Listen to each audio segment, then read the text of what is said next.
Urhobo on Okwe ejike rebenana magbakiro oyo obure moko di odafere si oye obure moko di odafere obure moko di odafere Minister oye obure moko di odafere obure moko di odafere Kolosomi ni oye obure moko di odafere obure moko di odafere Amoyi no no obure moko di odafere Jenwari Ebruphiyor Koni romudi akomo Ebruphiyor Koni romudi akomo Onyama loriama osiobo ni moe osiobo ni mokirige ni rige we Ebruphiyor Koni oma romudi akomo adu Ebruphiyor Koni romudi akemo adu Ebruphiyor Koni romudi akemo adu inu Onamare osobani ma onamine osobani ma kimi gani vigapwe Ebruphiyor Koni romudi akemo Ebruphiyor Koni romudi akomo Ebruphiyor Koni romudi akomo Onyama loriama osiobo no more osiobo no mo kimi gani vigapwe Ebruphiyor Koni oma romudi akomo adu Ebruphiyor Koni romudi akemo onamine Ebruphiyor Koni romudi akemo uri Nigeria onamare ma osobani ma osobani ma kimi gani vigapwe Ebruphiyor Koni romudi akemo Ebruphiyor Koni romudi akemo na Ebruphiyor Koni romudi akemo yewai kenedi kujabore ma osobani ma osobani ma kimi gani vigapwe ifabo yiwado Ebruphiyor Koni romudi akemo onnaine Ebruphiyor Koni romudi akemo ote superstar mo me Ebruphiyor Koni romudi akemo ibradi Hausa onamare ma osobani ma osobani ma kimi gani vigapwe apanara Ebruphiyor Koni romudi akemo onyamaro ma osiobo no more Ebruphiyor Koni romudi akemo osiobo ni mokirige ni vigapwe Ebruphiyor Koni romudi akemo wegba smart yo komino oidiboyo igworigede asokeba na Ebruphiyor Koni romudi akemo weluge akona na irena ato Ebruphiyor Koni romudi akemo o kalira boera aide yomo aye Ebruphiyor Koni romudi akemo aye roa lojari omo na Ebruphiyor Koni romudi akemo ade sheke mona ebeke ara ni monu ma Ebruphiyor Koni romudi akemo o kalira boera omo ayi viere Ebruphiyor Koni romudi akemo asare mona daria ayeti Ebruphiyor Koni romudi akemo Urhobo mi jo awale enwe yoro kara pin na Ebruphiyor Koni romudi akemo o ka pin joye ona pin ri ko Hausa Ebruphiyor Koni romudi akemo yoni mo ikoya me waro ni Ebruphiyor Koni romudi akemo o kare sabo ai ko mare ajuko Ebruphiyor Koni romudi akemo ai dagba vle abi akema Ebruphiyor Koni romudi akemo ai dagba vle abi akiroba Ebruphiyor Koni romudi akemo yayere ka kona kriterio Ebruphiyor Koni romudi akemo upe aye obiseke tokina Ebruphiyor Koni romudi akemo o me gwadin ni mokoyin ra ikere Ebruphiyor Koni romudi akemo akona yena ariole oromo Ebruphiyor Koni romudi akemo aje gwari okiko oje gwa omo ado Ebruphiyor Koni romudi akemo oda fedewu amegaruku Ebruphiyor Koni romudi akemo ogberedegbo esakoyaga Ebruphiyor ma Koni omujakema. Osono gbuwe baby ko me takara po ina. Yajo Ebruphiyor ma Koni omujakema. Onye wo engineer ore koduna wa na engineer mode oki. Ebruphiyor ma Koni omujakema. Victor Arigo onye ikowo oyekole ya wa ri studio na. Ebruphiyor ma Koni omujakema. The driver lo ma wa ri insurance agbaju. Isha baba Koni omujakema. Won gede do won eku gede re. Ebruphiyor ma Koni omujakema. Ko mani ni nana me pe o se bo niro biere. Ebruphiyor ma Koni omujakema. Okeri mi tetere aye won yo lo were. Ebruphiyor ma Koni omujakema. Oya ewi o re ajo bore gbe. Ebruphiyor ma Koni omujakema. Aye yo lo we gware aye o we pisi kuru. Ebruphiyor ma Koni omujakema. Me ato baro oko me dado boji. Ebruphiyor ma Koni omujakema. Itora gogo ni koyin me swap. Ebruphiyor ma Koni omujakema. Okere mi won sinena ipobo ke kwewe. Ebruphiyor ma Koni omujakema. Okere nana o so ko mo ni vose lo yebe. Ajaye Ebruphiyor ma Koni omujakema. O ni vose lo yebe o wa wa dudu kodo. Ebruphiyor ma Koni omujakema. Afokoto fokone amna saote. Ebruphiyor ma Koni omujakema. O wa dam lebe kiro gbe enu ne. Yajo Ebruphiyor ma Koni omujakema. O dero jana me kadi ogbere bebe. Ebruphiyor ma Koni omujakema. O wa daram lebe kiro da fenu ne. Ebruphiyor ma Koni omujakema. Oni memi yo aye oda feri bebe de. Ebruphiyor ma Koni omujakema. O bologe na bi o bo wi ono kono ise wi nona. Ebruphiyor ma Koni omujakema. Onye woke aganja oyin mode ebuge oyin ikowo. Ebruphiyor ma Koni omujakema. Ojigwe yan oke ale seyikimi. Ebruphiyor ma Koni omujakema. Oya ko isoro gulo tete me sokina bana. Ebruphiyor ma Koni omujakema. Okiri nana o se meble bupilolo. Ebruphiyor ma Koni omujakema. O so ni mekidia ayin dare keweru. Ebruphiyor ma Koni omujakema. Edo ayin ne kewe iko yimi uyere na. Ebruphiyor ma Koni omujakema. Inelo joni me o isi. Ebruphiyor ma Koni omujakema. Kwayali ne me o joni me yo. Oba ruku. Ebruphiyor ma Koni omujakema. Ebruphiyor ma Koni omujakema. Ebruphiyor ma Koni omujakema. Ebruphiyor ma Koni omujakema. Ebruphiyor ma Koni omujakema. Joni mo asuniro mere wewo. Ebruphiyor ma Koni omujakema. Ogwegba semini. Onye yoke. Contractor Dele Akpotare.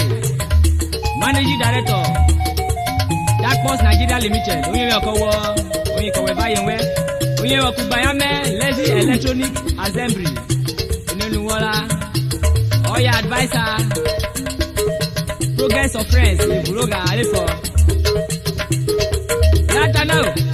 Onye yoke Couple Record. Mr. Player by Debe Eshi Cassette Lopo.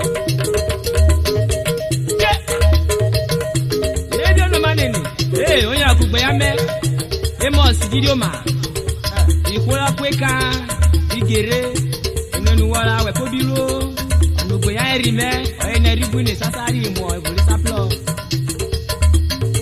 oji we wake izike agwala enenu wala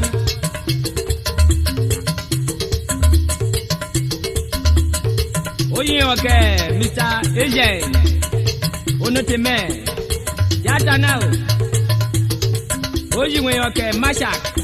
Agbe. Chile. Hey. Kayos. Oyubu. Eneje mi so den na eko over the rogara. Over the oro ni me. Inu over the la. Uko koli fresh cover. Inu nu wala. Chele. Ibialo wizard. Okwe pa o nene. Hey, precious Ukuru. Oye manager mo. Oye wa Kebiniza. Ose awa iwori. Chele.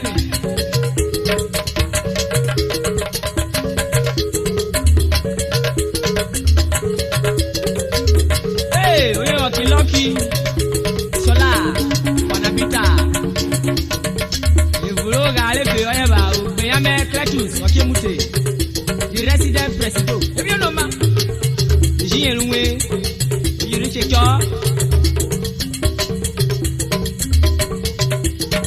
I can't leave it.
deva. Koloso mi de imiru apa ojuego. Okidi agbára ye alimuye orúkọ kona. Ade imiru apa ojuego. Ayin sọ̀wọ́ ye okidi agbára ye lóde náà ọmọ. Ide imiru apa ojuego. Ide ikolu kokona ikejunu tayin. Ide imiru apa ojuego. Oye wọkẹ Mr. Lucky Akwikwi Irabo. Ide imiru apa ojuego. Omi àgbà ó pẹ aya tijó beauty contractor. Ide imiru apa ojuego. Factory oye ọkọ wẹ. Ide imiru apa ojuego. Akọbíròrò oye ìkọwọ. Ide imiru apa ojuego. Ó para island àrí àsọ ló gbàgbọ́. Oil secretary Apa ojuego. Ìlọ́kì mi sódẹ̀ nánà yé the president olùkókò náà ọmọ. Ide imiru apa ojuego. Wẹ́nùgé ìkọyà mẹ́wàá dọ̀rin ni. Ide imiru apa ojuego. Oye wọkẹ Mrs. Grace Anigbọdọ. Ide imiru apa ojuego. Ìkóró para ìkíyọ́tua. Ide imiru apa ojuego. Oye wọkẹ John Bull Abasa. Ide imiru apa ojuego. Ìlúnuwọ́lá ọ̀yin náà yẹn assistant secretary. Ide imiru apa ojuego. Wẹ́nùgé Grace mi sódà yín nánà yé. Ide imiru apa ojuego. Ọ̀yin náà yé méjà náà treasurer olùkókò náà. Ide imiru apa ojuego. Lọ́nì mo ìkọyà wà dọ̀rin ni. Ide imiru apa ojuego. Mr. Augustine Ọ̀jẹ̀fíà Ide imiru Ìkóyímọ̀jé apa ojuego. Ológun PRO Ide imiru apa ojuego. iná paálé yàrúkókò náà Mrs. E. Ide imiru apa Àkóbì ojuego. Ìkólísókó Mrs. E. Ide imiru Adu apa ojuego. Ìkólíjẹsé Ìkọ̀wé Ide imiru apa ojuego. Mrs. Emu Igbo Maria Ìkólómù Ide imiru apa ojuego. ìnàlẹ́jẹ̀ ìmísòdẹ̀nà èkìkọ̀yà yẹn jù àrùn.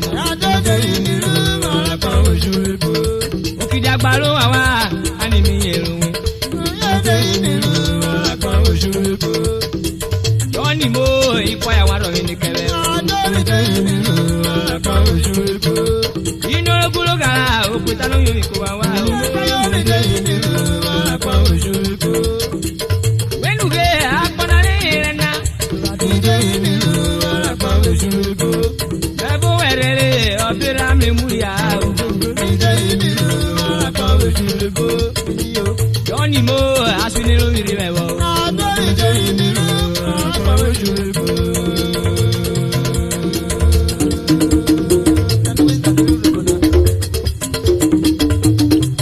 Kólélè onye wọ̀kẹ̀ National Union of Road Transport Workers Ogara branch. Okwo Honorable Abiyemi Gabari alias ọmọ Korobọ̀kọ̀ ọyìn sẹ́mà ní etí yàn. Onye wọ̀kẹ̀ Mr. Edward Egwere alias Oyegu ọyìn vice chairman. Hey, Mr. John Kevin Awepe ọyìn secretary. Onye wọ̀kẹ̀ Mr. Emmanuel onye ìkọ̀sẹ̀ committee chairman. Onye wọ̀kẹ̀ Mr. Cassius Obe alias Oberomo Anọ̀kẹ́ Omero ọyìn financial secretary Awori. Kónà mẹ́ta náà anájú wúnyé o rẹ̀ ìkólú kókóró yìí kókóró BBS. Ani tẹ́sẹ̀ tí ni ewu etí yìí onye ìka yìí. Ani méjì wúnyé wọ̀rọ̀ àyìnrán yìí ọ̀rẹ́ lùtọ̀ yìí. Ladies. Ìgbèbí ọ̀nà ma. Yà ló wíjà. Bébí ọ̀nà ma ó lele. Onye wọ̀kẹ́ omi ẹ̀gbà Peter. Ọ̀pọ̀tókù àríyàsọ̀ bárúkú. Onye mi kọ̀wé ọ̀yẹ́ rẹ̀ lùtú kókó orí Jọ̀dánì. Bísí máa ṣe kégbí kúrò àwọn àwòbọ̀. Onye wọ̀kẹ́ flag. Olójà Efe alias flag you. Animi yewu kókó ní Peace Club. Ọ̀yẹ́ bùrẹ́ Odùmarà. Ẹ̀yin kò wọ́n sí kẹ̀lẹ́ bú gàgá.